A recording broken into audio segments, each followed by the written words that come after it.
نحمدہ ونصلی علی رسولہ الکریم اما بعد۔ ترجمے والے قرآن پاک کا صفحہ نمبر 912، 25واں پارہ، سورہ شورى، 5واں اور آخری رکوع، آخری آیت نمبر 51 تا 53۔ اعوذ باللہ من الشیطان الرجیم، بسم اللہ الرحمن الرحیم۔ وما كان لبشر أن يكلمه الله إلا وحيا أو من وراء حجاب أو يرسل رسولا فيوحي بإذنه ما يشاء إنه علي حكيم۔ وكذلك أوحينا إليك روحا من أمرنا ما كنت تدري ما الكتاب ولا الإيمان ولكن جعلناه نورا نهدي به من نشاء من عبادنا وإنك لتهدي إلى صراط مستقيم، صراط الله الذي له ما في السماوات وما في الأرض ألا إلى الله تصير الأمور۔ صدق اللہ العظیم۔ سورت کے آخر میں اللہ تعالیٰ نے توحید اور رسالت کا تذکرہ فرمایا ہے۔ پچھلی دو آیات میں توحید کا تذکرہ تھا کہ زمین اور آسمانوں کی ساری بادشاہت اللہ ہی کے لیے ہے، جو چاہتا ہے پیدا کرتا ہے، جس کو چاہتا ہے بیٹے دیتا ہے، جس کو چاہتا ہے بیٹیاں دیتا ہے، جس کو چاہتا ہے دونوں دیتا ہے، اور جس کو چاہتا ہے کچھ بھی نہیں دیتا۔ تو اب رسالت کا تذکرہ ہے۔ یہودیوں نے یہ اعتراض کیا تھا کہ نبی پاک صلی اللہ علیہ وسلم سے کہا کہ ہم آپ پر کیسے ایمان لائیں، نہ آپ نے اللہ تعالیٰ کو دیکھا ہے، نہ براہ راست اللہ تعالیٰ آپ سے کلام فرماتے ہیں، جبکہ موسیٰ علیہ السلام سے اللہ نے کلام بھی فرمایا تھا اور موسیٰ علیہ السلام نے اللہ تعالیٰ کو دیکھا بھی تھا۔ تو اللہ تعالیٰ نے جواب دیا ہے کہ یہ جو بات کہہ رہے ہیں کہ موسیٰ علیہ السلام نے اللہ کو دیکھا بھی تھا، یہ غلط ہے۔ اس جہان میں رہتے ہوئے، اس جسمانی ساخت کے ساتھ، ان آنکھوں کے ساتھ، ان نگاہوں کے ساتھ انسان اللہ کو نہیں دیکھ سکتا۔ جیسے دن کے وقت انسان سورج کی طرف نظر بھر کے نہیں دیکھ سکتا، تو سورج کا قصور نہیں ہے، آنکھوں میں اتنی طاقت نہیں ہے کہ اس کو دیکھیں، بلکہ یہ جو سائنسدانوں کے پاس ایک خوردبین ہوتی ہے، جدید مشین ہے جس کے ذریعے وہ ستاروں، سیاروں وغیرہ کا معائنہ کرتے ہیں، اس کے بارے میں وہ کہتے ہیں کہ اگر کوئی اس کو سورج کی طرف کر کے اس میں آنکھ رکھے تو وہ لا علاج قسم کا نابینا ہو جاتا ہے، اس کی روشنی کی تیزی کی وجہ سے کہ وہ اس کو بہت قریب کر کے دکھاتی ہے۔ تو اب سورج کا تو قصور نہیں ہے، آنکھ کے اندر طاقت نہیں ہے، برداشت نہیں ہے۔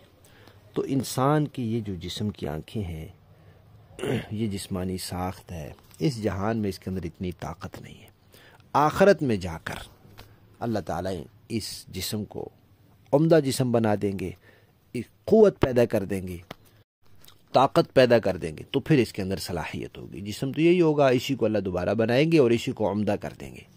جیسے ایک ہی معدہ ہوتا ہے، جب کمزور ہوتا ہے تو ہلکی پھلکی چیز کو بھی برداشت نہیں کرتا، مشکل سے کرتا ہے، اور جب وہ طاقتور ہو جاتا ہے تو پھر اچھی بھلی بھاری غذائیں بھی ہضم کرنے لگ جاتا ہے۔ تو بہرحال یہاں اللہ تعالیٰ نے یہ بات ارشاد فرمائی ہے کہ کسی بشر کے لیے یہ ممکن نہیں ہے کہ اللہ تعالیٰ اس سے کلام کریں بالمشافہ، آمنے سامنے، یہاں اس دنیا میں۔ ہاں، 3 طریقے ہیں، ایک کو وحی کا نام دیا ہے، ایک کو ورائے حجاب، پردے کے پیچھے ہونے کا نام دیا ہے، اور ایک کو یرسل رسول، فرشتے کے ذریعے کا نام دیا ہے۔ کہ کبھی تو اللہ تعالیٰ وحی کر دیتے ہیں، یعنی دل میں بات ڈال دیتے ہیں۔ وہ دل میں جو بات ہوتی ہے وہ نیند کی صورت میں، خواب کی صورت میں بھی ہو سکتی ہے۔ نبی کا خواب وحی ہوتا ہے، نبی کے علاوہ کسی کا خواب وہی نہیں ہوتا۔ اور بیداری میں بھی کہ اللہ تبارک و تعالی نبی کے دل میں بات ڈال دیتے ہیں۔ ایک تو ہوتا ہے نا انسان غور و فکر کرتا ہے، سوچتا ہے، سمجھتا ہے، پھر کوئی بات آتی ہے، وہ نہیں، یہ اس کے علاوہ ہوتی ہے۔ تو اس کو اللہ تعالیٰ نے وحی سے تھا۔ دوسرا یہ کہ اللہ تعالیٰ پردے کے پیچھے کلام فرماتے ہیں، یعنی انسان کی آنکھیں تو اللہ کی زیارت نہیں کرتی، لیکن انسان اللہ کا کلام سن لیتا ہے، سننے کی لذت سے بہرہور ہوتا ہے، لیکن آنکھیں زیارت سے محروم رہتی ہیں۔ موسیٰ علیہ السلام سے جو کلام ہوا تھا وہ اسی صورت میں تھا۔ اور جو بعض حضرات یہ کہتے ہیں کہ معراج کی رات نبی پاک صلی اللہ علیہ وسلم کو زیارت نہیں ہوئی تھی، اکثر کی رائے تو یہ ہوئی تھی، اکثر صحابہ کی رائے بھی یہ ہے، اکثر امت کی رائے یہ ہے، لیکن جو بعض حضرات یہ کہتے ہیں، ان میں بعض صحابہ بھی ہیں، تو وہ یہ کہتے ہیں کہ زیارت نہیں ہوئی تھی، صرف کلام ہوا تھا۔ تو وہ یہی کہتے ہیں کہ جیسے موسیٰ علیہ السلام نے آواز سنی تھی، زیارت نہیں ہوئی تھی، تو اسی طرح نبی پاک صلی اللہ علیہ وسلم نے آواز سنی تھی، زیارت نہیں ہوئی تھی۔ بہرحال یہ دوسری صورت ہے۔ اور یہ مسئلہ کہ معراج کی رات زیارت اللہ تعالیٰ کی ہوئی تھی یا نہیں ہوئی تھی، یہ عقیدے کا مسئلہ نہیں ہے، یہ تحقیق کا مسئلہ ہے۔ کوئی یہ نظریہ رکھتا ہے کہ زیارت ہوئی تھی، وہ بھی ٹھیک ہے کیونکہ یہ بھی صحابہ کی رائے ہے۔ کوئی یہ رکھتا ہے کہ زیارت نہیں ہوئی تھی، تو وہ بھی ٹھیک ہے کیونکہ یہ بھی صحابہ کی رائے ہے۔ البتہ کوئی یہ کہتا ہے کہ معراج ہی نہیں ہوئی تھی، یا جسم آسمانوں پر گیا ہی نہیں تھا، یا راتوں رات اللہ نے مسجد اقصیٰ سے مسجد حرام سے مسجد اقصیٰ تک سیر کرائی نہیں تھی، تو یہ قرآن کا منکر ہے۔ قرآن کہتا ہے سیر کرائی تھی، یہ کہتا ہے نہیں کرائی تھی۔ یا صحیح حدیثوں کا منکر ہے، صحیح حدیثیں کہتی ہیں کہ جسم سمیت آسمان پر تشریف لے گئے تھے، وہ کہتا ہے نہیں گئے تھے، تو یہ تو غلط ہے۔ لیکن زیارت کے قائل دونوں طرح کے صحابہ اکرام ہیں۔ دو صورتیں ہو گئی، پہلی یہ وحی کہ دل میں بات ڈال دیتے ہیں اللہ تعالیٰ خواب میں یا بیداری میں، دوسری یہ کہ کلام تو سنائی دیتا ہے زیارت، تیسرا فرشتہ آ جاتا ہے، وہ پیغام پہنچا دیتا ہے۔ پھر فرشتے کے آنے کی بھی دو صورتیں ہوتی ہیں، ایک یہ کہ فرشتہ انسانی شکل میں آتا ہے، دوسروں کو بھی نظر آتا ہے، پھر جبرائیل علیہ السلام کی دفعہ آسمانی شکل میں تھے۔ کبھی فرشتہ اپنی اصلی شکل میں آتا ہے، نبی پاک صلی اللہ علیہ وسلم کو 2 مرتبہ جبرائیل علیہ السلام اپنی اصلی شکل میں نظر آئے، تو بہرحال فرشتہ آتا ہے، وہ بات پہنچا دیتا ہے۔ اس کے بعد اللہ تبارک و تعالی نے یہ فرمایا ہے کہ رسالت کا تذکرہ ہے، توحید کے بعد رسالت ہے، تو اللہ تعالیٰ نے نبی پاک صلی اللہ علیہ وسلم کو رسول بنایا ہے۔ اب یہ کہنا ہے کہ کیونکہ اللہ ان کو نظر نہیں آتا اس لیے ہم ان پر ایمان نہیں لاتے، تو اللہ تو کسی کو بھی نظر نہیں آتا۔ اس دنیا میں ان آنکھوں سے اللہ کو کوئی نہیں دیکھ سکتا۔ یہودی موسیٰ علیہ السلام پر ایمان رکھتے ہیں، وہ بھی اللہ کو نہیں دیکھ سکے۔ عیسائی عیسیٰ علیہ السلام پر ایمان رکھتے ہیں، وہ بھی اللہ کو نہیں دیکھ سکے۔ مشرکین کہتے ہیں ہم ابراہیم علیہ السلام کے طریقے پر ہیں، وہ بھی اللہ کو نہیں دیکھ سکے۔ اگر یہی بات ہے تو پھر کوئی بھی نبی نہ ہوا۔ اگر وہ نبی تھے تو نبی پاک صلی اللہ علیہ وسلم بھی نبی ہیں۔ اس دنیا میں کوئی ان آنکھوں سے اللہ کو نہیں دیکھ سکتا۔ البتہ اللہ وحی بھیجتے ہیں، وحی کی صورت میں، فرشتے کی صورت میں یا کلام کی صورت میں، وہ اللہ تعالیٰ نے تینوں طریقوں سے نبی پاک صلی اللہ علیہ وسلم پر بھی وحی بھیجی ہے۔ اور اللہ نے وحی کیا بھیجی ہے؟ اللہ نے اس وحی میں بڑا حصہ یہ قرآن ہے، یہ قرآن اللہ نے بھیجا ہے۔ ان آیات میں غور کرنے کی بات ہے کہ اللہ تعالیٰ نے ان آیات میں قرآن کو روح کہا ہے۔ قرآن پاک میں دین کو بھی روح کہا گیا ہے، جبرائیل علیہ السلام کو بھی روح کہا گیا ہے۔ تو جیسے جسمانی ڈھانچہ ہوتا ہے، روح آ کر اس کو زندہ کر دیتی ہے۔ ماں کے پیٹ میں بچہ بنتا ہے، جب تک روح نہیں آتی 4 ماہ تک وہ بے جان ہوتا ہے۔ روح آتی ہے، روح ڈلتی ہے تو وہ جاندار ہو جاتا ہے۔ تو اسی طرح دل مردہ ہوتا ہے، جب قرآن اس میں اترتا ہے تو پھر دل زندہ ہوتا ہے، دین آتا ہے تو زندگی آتی ہے۔ تو قرآن کو روح کہا گیا ہے۔ پھر اللہ تعالیٰ نے نبی پاک صلی اللہ علیہ وسلم کو فرمایا کہ اے نبی، آپ جانتے ہی نہیں تھے کتاب کیا ہے، آپ کو نہیں پتا تھا، اللہ نے کتاب بھیجی تو آپ کو پتہ چلا۔ ایمان کی تفصیلات کیا ہیں یہ آپ کو نہیں پتا تھا، ایمان تو تھا، ہر نبی پیدائشی موحد ہوتا ہے، نبی ہمیشہ ایمان سے متصف ہوتا ہے، کبھی ایمان سے خالی نہیں ہوتا، لیکن ایمان کی تفصیلات کا نہیں پتہ ہوتا۔ آج کل ایمان جو ہے وہ 2 طرح کا ہوتا ہے، ایک ہوتا ہے تحقیقی، ایک ہوتا ہے تقلیدی۔ تحقیقی یہ ہے کہ ہر مسئلے کی تفصیل معلوم ہو، ہر عقیدہ اس کے دلائل ساری تفصیل معلوم ہو۔ اجمالی یہ ہے کہ جو موٹے موٹے عقیدے ہیں وہ معلوم ہے، اس کے علاوہ یہ کہ جو کچھ اللہ نے قرآن میں بیان کیا سب پر ہمارا ایمان ہے، جو صحیح احادیث سے ثابت ہے ہمارا ایمان ہے، جو صحابہ نے بتا دیا سب پر ہمارا ایمان ہے۔ عام لوگوں کا ایمان اجمالی ہوتا ہے، جو ضروری موٹے عقیدے ہوتے ہیں ان کا معلوم ہوتا ہے، توحید، رسالت، قیامت، فرشتے، آسمانی کتابیں، ختم نبوت، عیسیٰ علیہ السلام کا زندہ ہونا، ان چیزوں کا معلوم ہوتا ہے، اور باقی تفصیلات ہر ایک تفصیل معلوم نہیں ہوتی۔ تو اللہ تعالیٰ نے نبی پاک صلی اللہ علیہ وسلم کو یہ فرمایا کہ ایمان تو تھا، مومن تو آپ تھے، لیکن یہ تفصیلات اب جو قرآن میں آئی ہیں یہ پہلے آپ کے علم میں نہیں تھی۔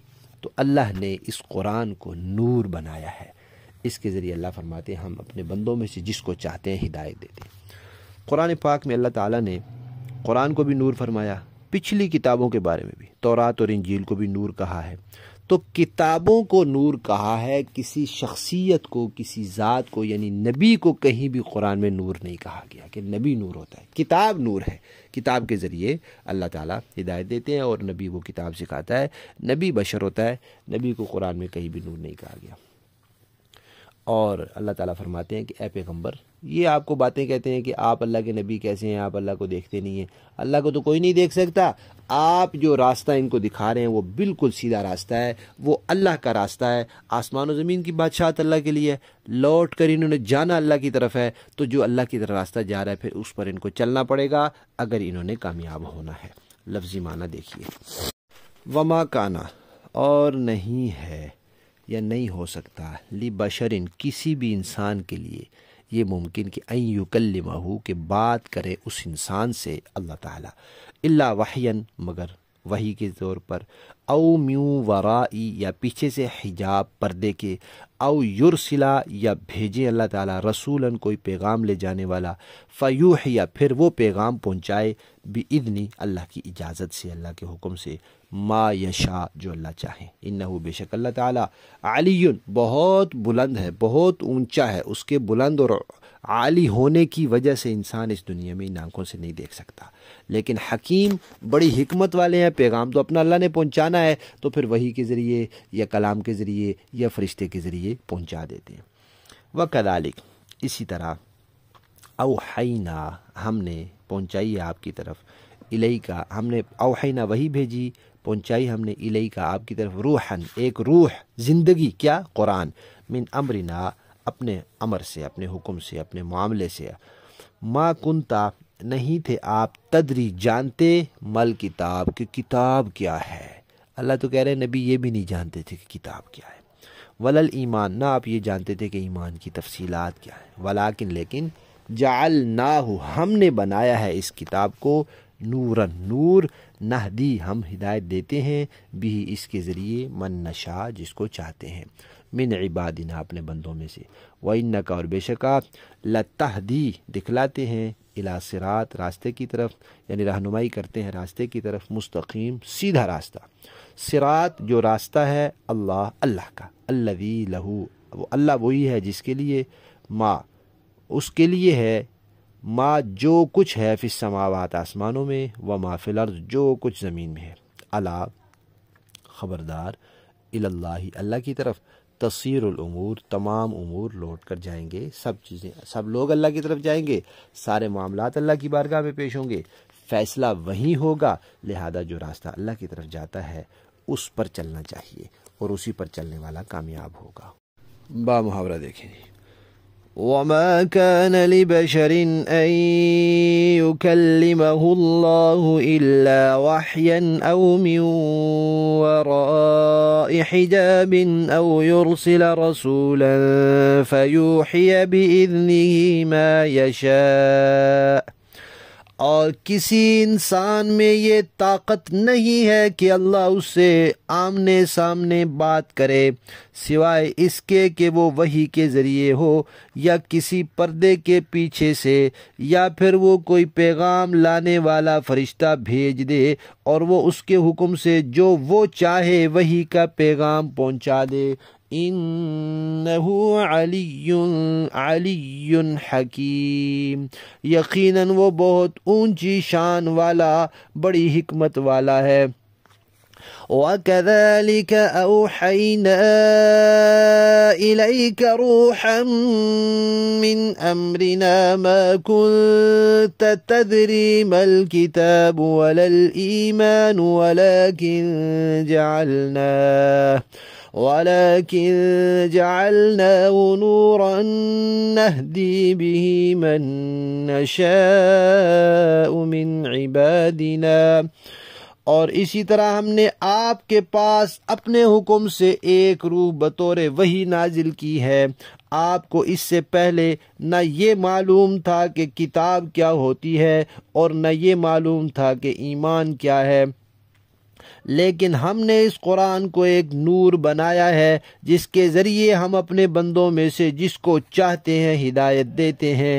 وَإِنَّكَ لَتَهْدِي إِلَى صِرَاطٍ مُسْتَقِيمٍ، اور اس میں کوئی شک نہیں کہ آپ لوگوں کو وہ سیدھا راستہ دکھا رہے ہیں۔ صراط اللہ الذی لہ ما فی السماوات وما فی الارض، جو اللہ کا راستہ ہے وہ اللہ جس کی ملکیت میں وہ سب کچھ ہے جو آسمانوں میں ہے اور وہ سب کچھ بھی جو زمین میں ہے۔ الا الی اللہ تصیر الامور، یاد رکھو کہ سارے معاملات آخر کار اللہ ہی کی طرف